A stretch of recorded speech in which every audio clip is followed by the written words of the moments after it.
Hey ho, Tudor-minded people. I'm Gage. I'm Jessica. We're Tudor Time Machine, and this is episode 51 of our podcast. Thank you so much for listening. If this is your first time here, it's best to start at episode 1. This is a story project, and it goes in order, and we don't want you to miss any of our tale. We're so excited to have listeners from all over the world. It's amazing for us to be sharing our podcast with all of you. And if you are enjoying it, support us. Buy some Tudor Time Machine swag. Go to the Tudor Time Machine Facebook page, hit the Shop Now button, and buy. You can get a Do You Tudor tee or a Tudor Time Machine sweatshirt, and you can support the podcast at the same time. We'd be so grateful. In our last episode, Constance had a visit in prison. In this episode, we're going to see where Constance lands after her release. And after the reading, we'll have some fun discussing the history beyond our tale and making connections between then and now. Read on, Jessie. Chapter 51, Outside the Poultry COMPTER, in which the history of the relic is told, and Constance is given a fateful assignment.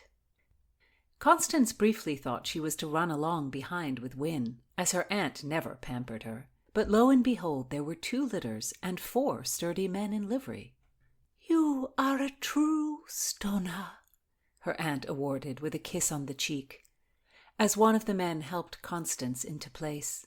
"Although you look peaky, prison should gird up the soul. Proud suffering shall make you plump." How ridiculous, Constance thought. There was nothing about that disgusting rat's nest that would plump anyone. What story did her aunt tell herself? That prison was noble? Did her aunt imagine that she, Constance, thought of her soul in that repulsive place? Never. She thought of Rutland. Rutland. Constance left that bit of hell when she thought of him. Her aunt was inhuman, wanting her to marry a legacy to her mother and ennoble the pisspot of the jail with her thoughts. No, she should not think so of her aunt who had done her so many kindnesses. She presumed she was being carried to the Paget house, but found herself disembarking at the Howards. Mary Howard's father, Sir William, welcomed Constance, saying a fervent prayer at her safe release from prison, spouting the same refrain as her aunt about the wonder and virtue of being dragged off to a cell to sit in dung. He and her aunt gushed over Constance as she sat eating a late dinner. "The stoners, how they endure," her aunt said. "One day, Constance, your children shall tell of you as your mother, my sweet Bess, told of your great kinswoman, Isabel Stoner, and the relics of our chapel. Do you not remember the tale?"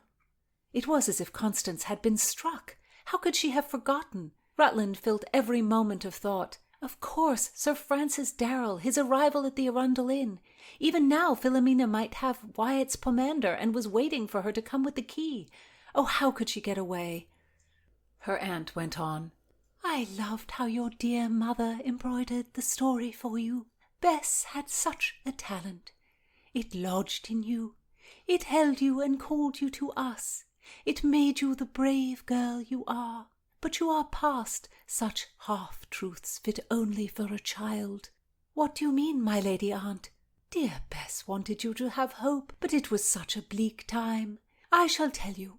Lady Isabel did run with the sacred things, but she was trapped in the barn and sent her bundle out with the page. He ran to the river, but poor fellow, he did not make it out alive. Henry's men were wild dogs, demons, driven by the fear under that bulging king.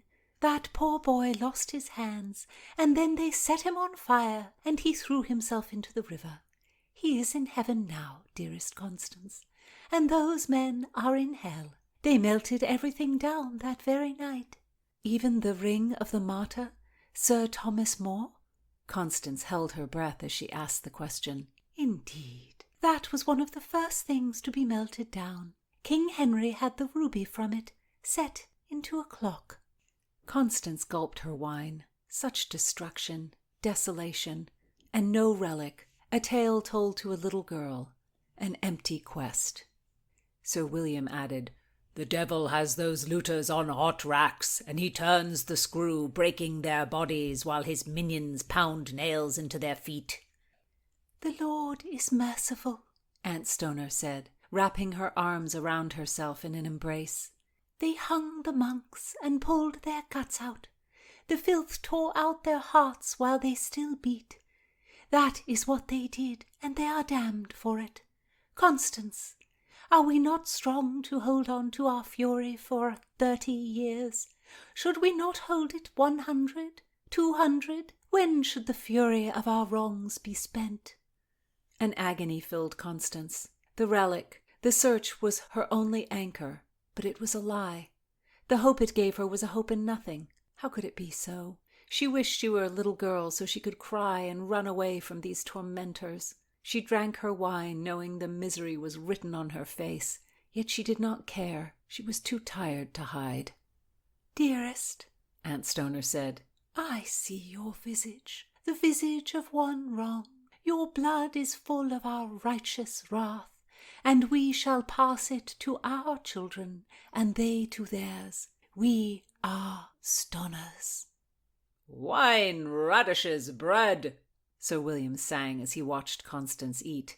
"I sewed the tooth of St. Luke the Evangelist into a cow's stomach and carried the dead beast on my back to a hiding place. When England is Catholic again, all the treasures we have secreted away shall be dug up and honoured to the glory of God." "Oh, sir, you are the great bear of faith," cried Aunt Stoner. Constance chewed at the radish. How could she not have known? How could she have thought she could find the relic of the martyr Moor? How could she have recounted such a hollow tale to Philomena? Sir Thomas Wyatt was no Catholic hero who saved the ring of his friend. He was only a love-sick scribbler. "Oh, Stoners, Stoners, who will you not dare to vex?" Sir William boomed. "I once had myself lowered through the window of the bell tower. How I had to squeeze my great shoulders through. Lord Cecil is a fool, Mistress Constance, arresting you for the mass when you did so much more. The heretics do not know your mouth is stopped with the cork of Stoner bravery. Come, preparations are afoot." Constance was shoved along between Sir William and her aunt. Her grinding teeth sounded like millstones in her ears. She had fooled no one. She could confess that the Cecils knew of her visits to the tower, that her freedom came at the cost of her being a spy. Or she could try to play both ends against the middle, bouncing between Lady Mildred and her aunt, pile lie upon lie until it all crashed in on her.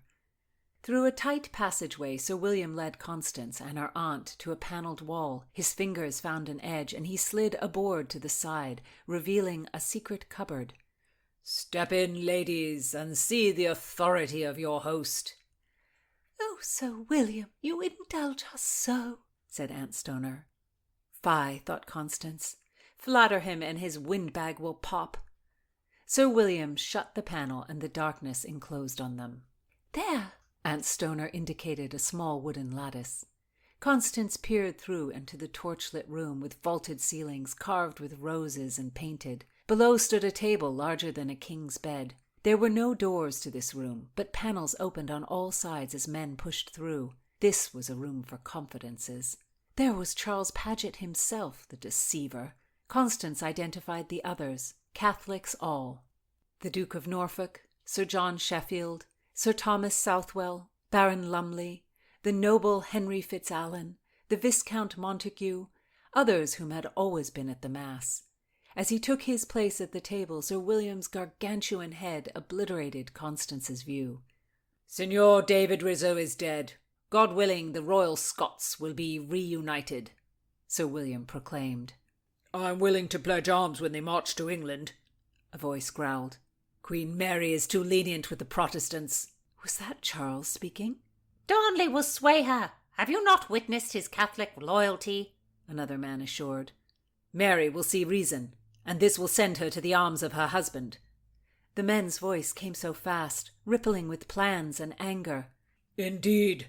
She will grant Darnley his place as King of Scotland. Spain will support the faithful. The two will claim the English throne as Catholics." "You lords speak bollocks. Darnley has botched the job. How can we trust him to rule? It was a poor plot to kill Rizzo. The Italians served the spy, did I not always say so? It was Lord Cecil and the bastard Elizabeth who paid Rizzo to come between the Scottish royals. Elizabeth and Cecil knew of the plot long ago and let it go. More voices joined. Men spoke over each other, and Constance strained again to see who was talking, but could not. To what end? Rizzo was their man. Arses! We have run this road 100 times. Rizzo played everyone, wedged himself between the king and queen, took Mary's favours. He was her lover. She would never lie with a hunchback swindler. 'Tis true. His thieving. He emptied the coffers. He cared only for his own pockets. Darnley is a cuckold. It was the Scottish lords who killed Rizzo, not Darnley. Fool, he bid them do it. Darnley's knife was in Signor David, even if he was not he who dealt the blow. The blood splashed the queen's dress, the babe endangered. It was a failure, a catastrophe. Why not be rid of Darnley altogether? Bile ruins his humour. No, he must live, though he be a Hotspur. This is the Countess of Lennox doing. She desires chaos. The Countess hates Mary for cheating her son. She seeks vengeance. You wrong her. 'Twould have been well but that ravenous she-wolf mother. It was the uncle, George Douglas, who bent Darnley to be hot. No, Douglas would have done it quietly. It was the Earl of Lennox. He has been by his son's side through it all. Fool, he has gone from the Scottish court. He and his son have quarrelled. Lennox is gnawed by his wife. She sent instructions, prodded Darnley. Oh, such folly. She has no communication from the Tower. Indeed, she smuggled letters out with a girl who brought her holy bread. Constance's mind doubled and redoubled.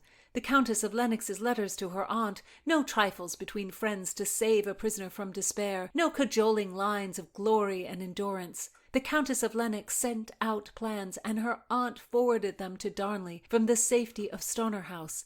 And that man, the foreign man, Rizzo, was butchered. What fear he must have had! What despair! Mildred Cecil's accusations struck. Blood was on Constance's hands. How she had been used, such a pawn, and a fool, a murderer. This trustworthy soul who bought the host. Can we send her in with the devil bite instead? Constance craned her neck to see who offered her up in this way, but her aunt shot her a shushing glance. Be rid? Indeed be rid. Then Darnley's fine sense would return. With the Countess of Lennox whispering in his ear, the royal couple will never be content or strong enough to give us aid. That is so. You have a shrewd sense of human nature. Many die in the Tower. Her death would be laid at the feet of Elizabeth. That will serve us. Indeed it will. Lady Lennox has the support of the King of Spain. King Philip will blame Elizabeth and come to our aid. Do we decide? Constance's ears ached. This verdict condemned the Countess of Lennox, and herself. Mercy, it could not be. We do not. Rizzo's bloody murder was a blink ago. We bide our time. So say yea. I say we strike. Lord William is just. We would not pave a path of friends' blood for the king to enter England on. I would do such a thing for a Catholic king. Muffling a yowl, Constance struck up, smashing her head against the low ceiling. Her aunt hushed, scolded, and pulled her out of the cabinet. What has possessed you, girl? I must to the water-closet. Constance drew the door and dropped onto the close stool, cradling her head in her hands. These men, their faces so noble, and their belief, their adherence to their faith so admirable. How did their actions answer them? The Countess of Lennox. She was a loyal Catholic. How could they condemn her? And she herself to carry the devil's bite to end a life? Carry the vehicle of a woman's death? It broke the 10 Commandments. She, the puppet of Lucifer, Mammon, Leviathan, and who else? Mephistopheles, and other demons, Beelzebub and Satan. If poison came into her hands, she herself would eat it. God would forgive her self-destruction. Since she did it to save another, she would not burn in hell. God was merciful, she hoped. Constance, Aunt Stoner barged in, you while away the time as you always did. And look at you, strange mouse. You have not used the close stool. I do not want to bring harm to the Countess of Lennox, Constance blurted out. Dear girl, here in the privy? Lady Aunt, I cannot. I am weak. I am so very weak. You cannot ask this of me. Oh, pish! The Tudor bastard herself would not call you weak.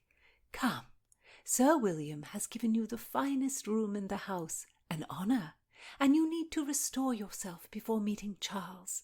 You must learn to love your duty, my girl. The Countess of Lennox urges her son against Queen Mary of Scots, but the King and Queen of Scotland must be united to pose a threat to the bastard Elizabeth. The Countess tries to serve her own will, and not that of all English Catholics. Constance, dear, through duty you shall find even greater strength. We must do as we are bidden. Wiser heads than ours decide our course. Unspoken objections lodged in Constance's throat. She let herself be led along. The door to the luxurious room was ajar. A strange sound issued from within. A wheezing. "Dearest, have you a dog?" asked Aunt Stoner wryly. "Lady Aunt, you know I do not. It must be Win." Her aunt clucked disapproval and kissed Constance on the forehead. "Do not tarry. I shall tell Charles to await you." Constance entered to witness her red-faced servant. It was quite extraordinary. Only one other time had Constance seen a face so distorted. Bridget Skipworth had eaten strawberries, and it was as if the spirit of the strawberry possessed her. The girl's face had become a wild red, and her cheeks had swollen over her eyes. She had stayed like a swollen berry for hours. It was awful. "Win, do you need a physician?" "Oh, Mistress Constance!" Then some garbled words came out, followed by a giant phlegm bubble. Win sat on the bed's remarkably beautiful coverlet bumped with embroidery, soft with inset velvet leaves, the pillow with long, twisting silk tassels. Constance stroked one, impressed by the well-hung tapestries and the light of the room. 20 candles must be burning. What a shame. Neither she nor Win were in a humour to luxuriate. She handed Win a handkerchief. "Win, Win, I beg you hush. I shall weep too in sympathy, for I know not what." "You will not weep in sympathy, mistress." Constance was surprised to hear Win lash out. "Why do you say so?" "It will be back to Stoner with me, and I will never see him more. He and I were thrown together again and again at the inn. I was sent to the kitchen, witness to his clever management. Fate threw us together, and now we shall be torn asunder." In all the years Constance had known her, Win had never uttered so many words. And the flowery tone. Had Win been sneaking off to the playhouse? "Win, whom do you speak of?" "Oh, mistress, do not bait me. I have not been sly." "No, you have not, but it has been such a strange time that I have not paid any mind." "The love that burns betwixt us, between Master Fulk and I. He has begged me to marry him, but out of loyalty to my position I have put him off. I shall follow you back to Stoner, and I will lose my love. He is such a fine man. He shall find another bright-eyed beauty." God sod it! Constance never had thought once about what Win did in the kitchen at the Arundel Inn. The girl had been falling in love with Fulk. "Win, dry your eyes. You shall marry him. You shall have your man, and he shall not love another." Win sighed. "Truly, Mistress Constance?" "Truly." "Well, I know how you depend and cannot do without me. I tried to be strong in the prison." "Win, do not fear for me." The relief on Win's face, the joy. Win was so ill-suited to her post, but as a wife and mother she might be very happy.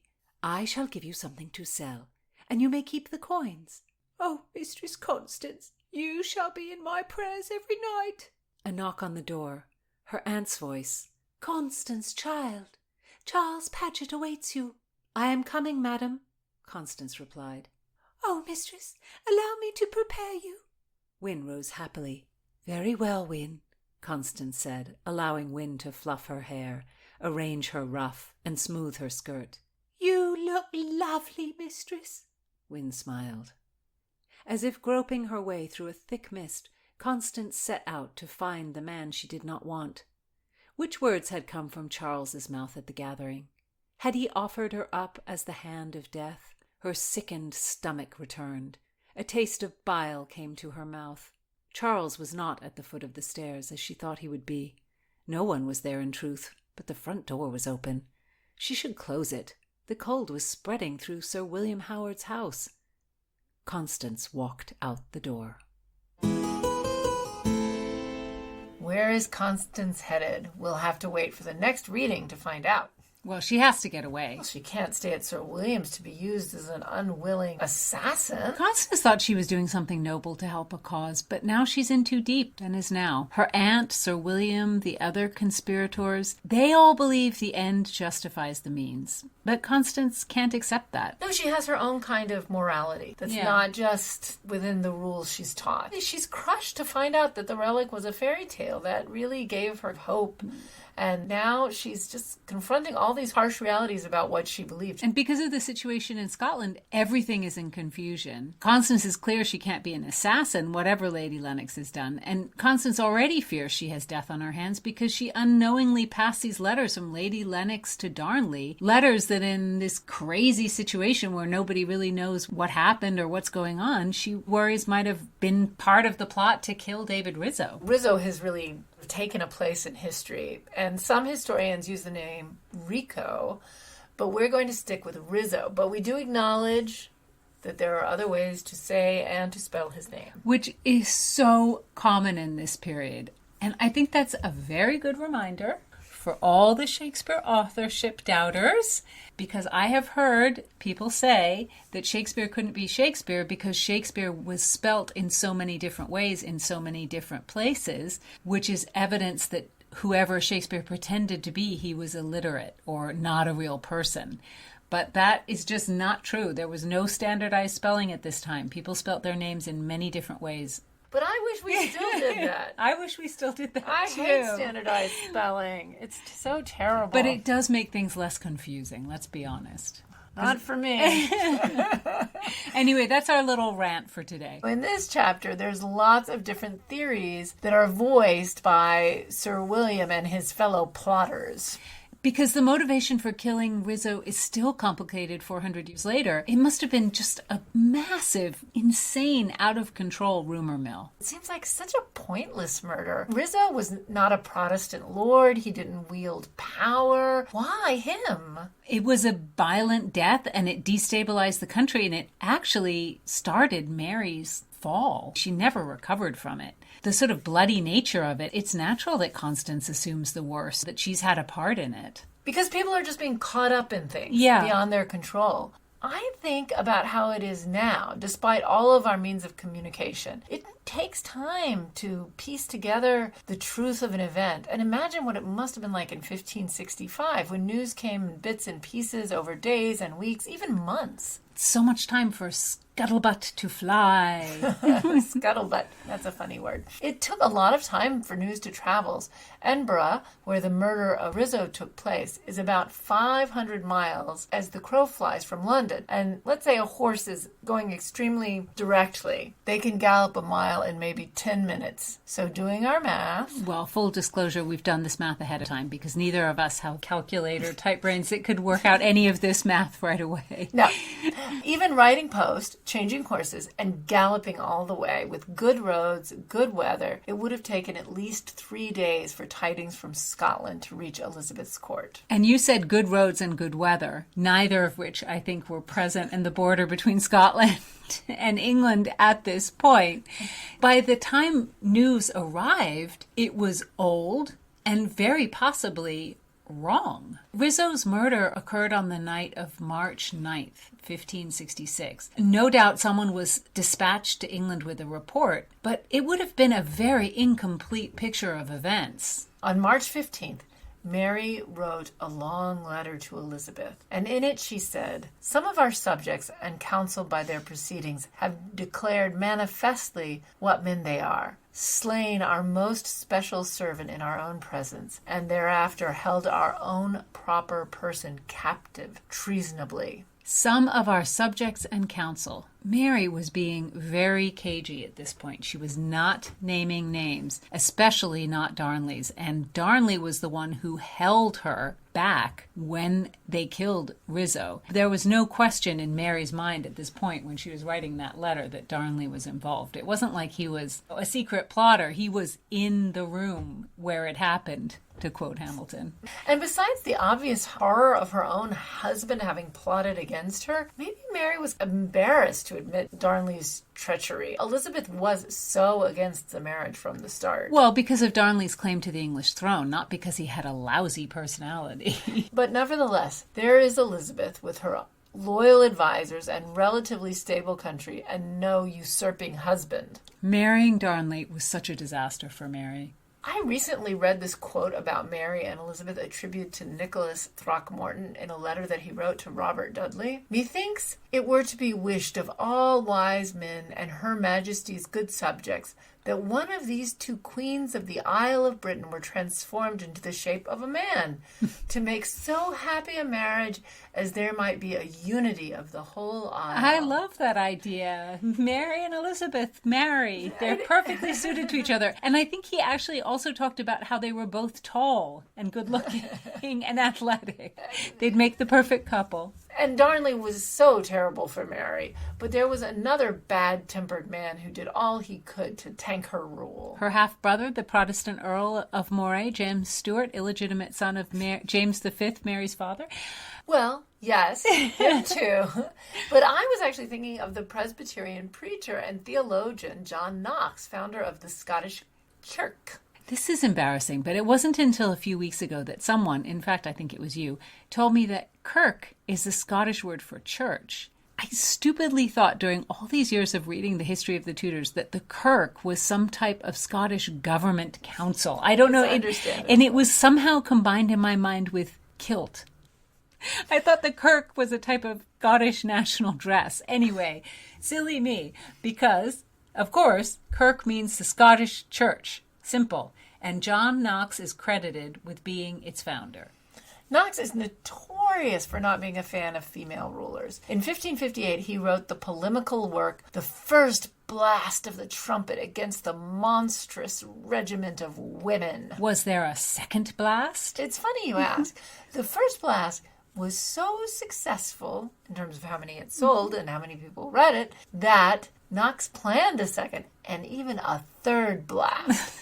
He must have gotten distracted blasting other monstrous things. Well, he had a very long list. I think he was quite a grouch. But against women rulers, he wrote, For who can deny, but it repugneth to nature, that the blind shall be appointed to lead and conduct such as do see, that the weak, the sick, and impotent persons shall nourish and keep the whole and strong, and finally that the foolish, mad, and Pharisee shall govern the discreet, and give counsel to such as be sober of mind, and such be all women, compared unto men in bearing of authority. For their sight in civil regiment is but blindness, their strength weakness, their counsel foolishness, and judgment Pharisee, if it be rightly considered. I mean, it says, who can deny that? And I feel I can deny that. Well, history also can deny that, Mr. Knox. Yes. And in fact, there's a very wonderful book by the dearly departed Terry Pratchett. If you have read it out there, Call the Monstrous Regiment, about this group of women that served together. It's a very amazing book. He was writing in 1558, mainly against Mary of Guise, who, by many people's account, was a good ruler. Yeah, but he hated her because she was Catholic. He was also, of course, against another Mary, Mary Tudor, who died in November 1558. But Knox was no fan of Elizabeth's when she took the throne in 1558 because he thought she was too tolerant of Catholics. And Knox absolutely detested Mary Stuart and did the best he could to undermine her authority. He established the Scottish Kirk in 1560, and then, blam, Catholic Mary came back from Catholic France in 1561, having spent most of her life under the influence of her Catholic Guise relatives. Well, I think what a lot of the Protestant lords and what Knox was probably hoping was that Mary, because she was married to the king of France. I think they were hoping that she would stay in France and that Mary's half-brother, Moray, would be regent and would have the power in Scotland. I think they were really not expecting her to come back. And actually, Mary's half-brother, Moray, tried to lead a failed rebellion against her with the support of Knox. Moray assumed Elizabeth would help him, but she was, as usual, non-committal. She sent some money. She said, well, good luck, but she didn't really support him, and then she didn't really send any more money. Moray fled to England after his failed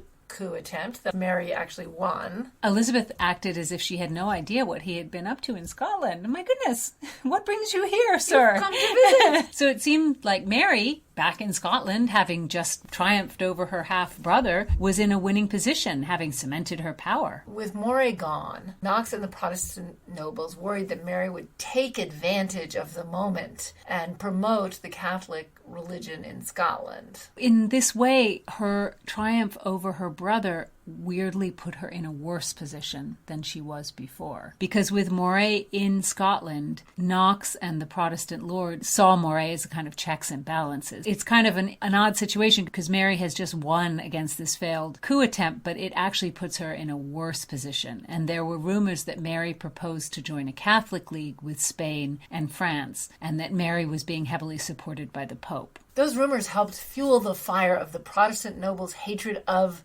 David Rizzo.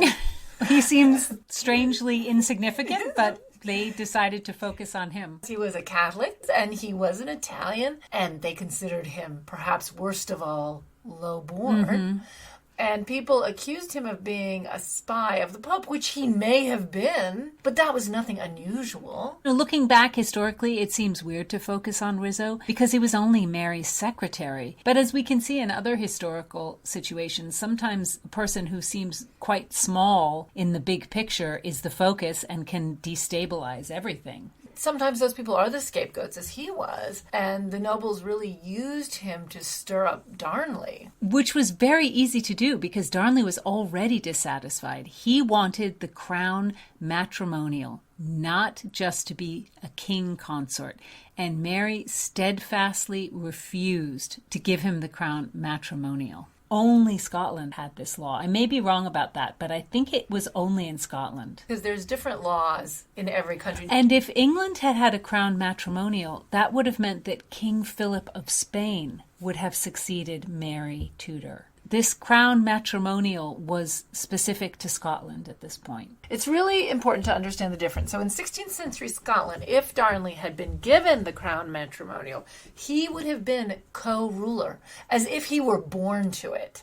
And in the event of her death, the throne would pass to him first, not to their first child. Or even perhaps in England, sometimes it would pass to your brother or sister, not to the person you were married to. And the crown matrimonial would also mean that Darnley could remarry, and the children of the new marriage would be in line to the throne. Mary didn't trust Darnley. I think this idea that somehow if something happened to her, Darnley could remarry anyone and that he could start his own line of kings. His own dynasty. Yeah, like once she saw his personality, I think she would have been terrified of that, and I don't blame her. And the fact that Darnley's parents, the Countess of Lennox, who we have in our story, and her husband, the Earl of Lennox, were pushing so hard for Mary to make Darnley co-ruler, I think probably that made her even more nervous because they knew that if Darnley had the crown matrimonial and something happened to Mary, Darnley could begin this line of kings that would come from them.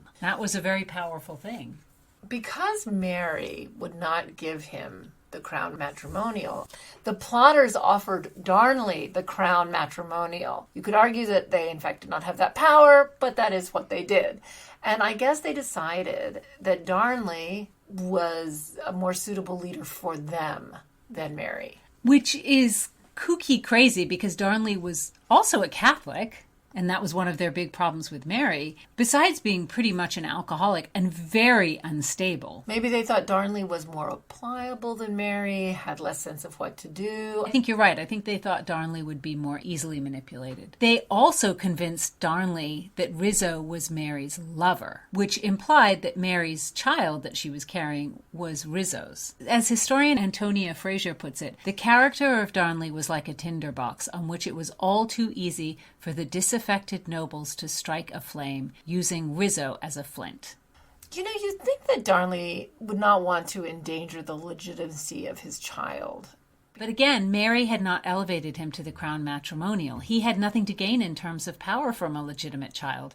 The child would get the crown of Scotland over him. The plotters offered him more power than he would get from having a legitimate child. Let's go down this road. If he did have a legitimate child and he knocked off Mary Queen of Scots, he would be regent. And we have seen many people seize a lot of power through being regent. And he would be a man. If he had played the long game, which he did not, he might have ended up being king. I think what they suspected was that if that happened, that Moray would come back and be regent. I think they thought Darnley was not going to be able to handle that kind of power. Darnley, as far as in the normal structure of things, was only king as long as Mary lived. And the plotters held out the crown matrimonial. Then Darnley would be king even in the event that Mary and the baby died. And the bond for the plot was signed by Moray, Mary's half-brother, as well as many other powerful nobles. Even though Darnley's a Catholic, religion is not the thing. It's a thing. And Moray obviously signed from England. And why were they all signing this pact, too? They all insisted that Darnley sign it, so if everything went sideways, they could hold him responsible to Mary. But to me, it just seems a little crazy that you're sort of like, I'm going to have a coup and I'm going to sign the coup plot. But I guess they wanted everything to be worked out about what people were going to get if this coup happened, as if somehow expecting that if the coup happened, then everybody would be like, but in my coup document, you said you would only want this, and now you want something else. This is not going to hold up in court. I mean, the whole way this all happened seems so kooky to me. I think there was two things going on with the coup document, as we've now called it, because I think the idea was that Rizzo was part of what was going to have to happen to get rid of Mary. As if Rizzo had some kind of power. I really don't understand it, because getting rid of Rizzo was not the end game of the coup document. The coup document wanted to get rid of Mary, or to force Mary to give him the crown matrimonial. And I guess they mixed it up in their minds somehow that Rizzo was the reason why she wasn't giving him the crown matrimonial. As if Rizzo would have that kind of power over her. And she was so crazy about Darnley. If he had just played his cards differently for a year. No, I think he just didn't have that kind of self-restraint. Yeah. And he was an alcoholic and made a lot of trouble, so.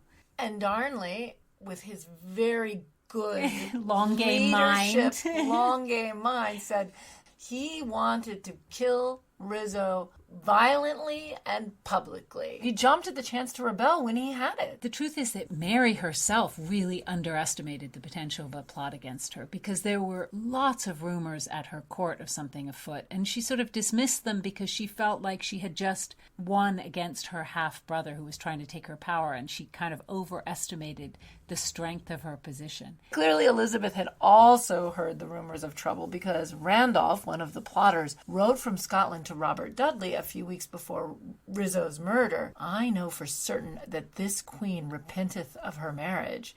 She hateth Darnley and all his kin. I know there are practices in hand contrived between father and son to come to the crown against her will. So father and son are going to get together and take the crown from her. He's basically saying that it's Darnley and his father that are out of Lennox. And I know that if that take effect, which is intended, David, with the consent of the king, shall have his throat cut within these 10 days.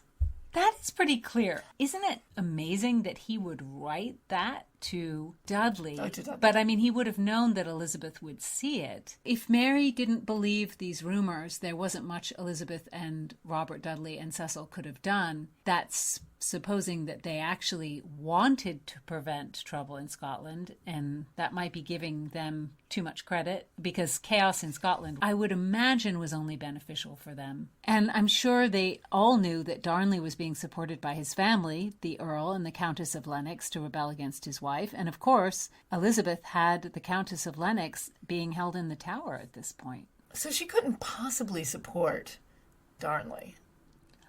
Elizabeth? Oh, no. And No, she had more to fear from Darnley and the Countess of Lennox and the Earl of Lennox than I think she felt she did from Mary. Plots are crazy and they catch people up and nothing ever goes as planned. And the one in Scotland absolutely did not. Because they killed Rizzo and then the plot fell apart. Yes. And now Constance feels blood on her own hands. Next time we'll discover where she's running for shelter. So tune in for more Times Riddle and more Tudor-minded talk.